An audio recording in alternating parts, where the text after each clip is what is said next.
اعوذ باللہ من الشیطان الرجیم بسم اللہ الرحمن الرحیم السلام علیکم ورحمۃ اللہ وبرکاتہ۔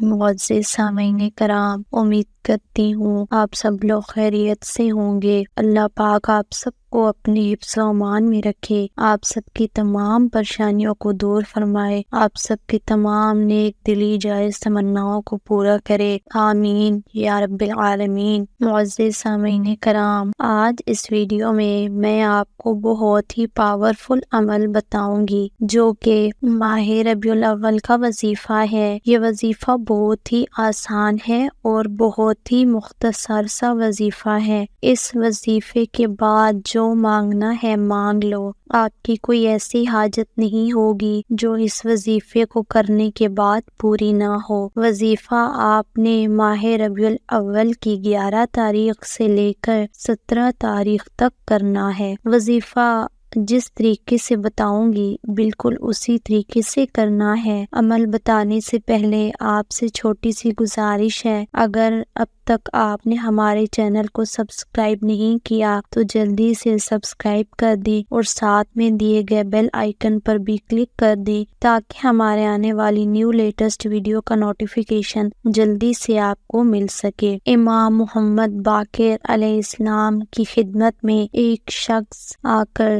عرض کرنے لگا، اے نواسہ رسول، مجھے کوئی غیبی امداد کا راز بتائیں۔ بس جیسے ہی یہ پوچھا گیا تو نواسہ رسول امام محمد باقر علیہ السلام نے فرمایا، اے شخص، ربیع الاول کی 11 تاریخ کے بعد 17 تاریخ تک ہر مغرب کی نماز کے بعد سورہ کوثر اور سورہ نصر کا ورد کیا کرو اور ہم محمد والی محمد پر درود بھیجا کر اپنی دعا مانگا کرو، کیونکہ جو انسان 11 ربیع الاول سے لے کر 17 ربیع الاول تک مسلسل سورہ نصر اور سورہ کوثر کی ورد کے ساتھ ہم محمد آل محمد پر درود بھیجتا ہے تو اللہ اس کے لیے غیب کے دروازے کھول دیتا ہے، اور یوں وہ انسان ربیع الاول کے مہینے میں ہی اپنی دعاؤں کو قبول پاتا ہے، اپنی مشکلات دور پاتا ہے، چاہے اس کی تقدیر میں ہو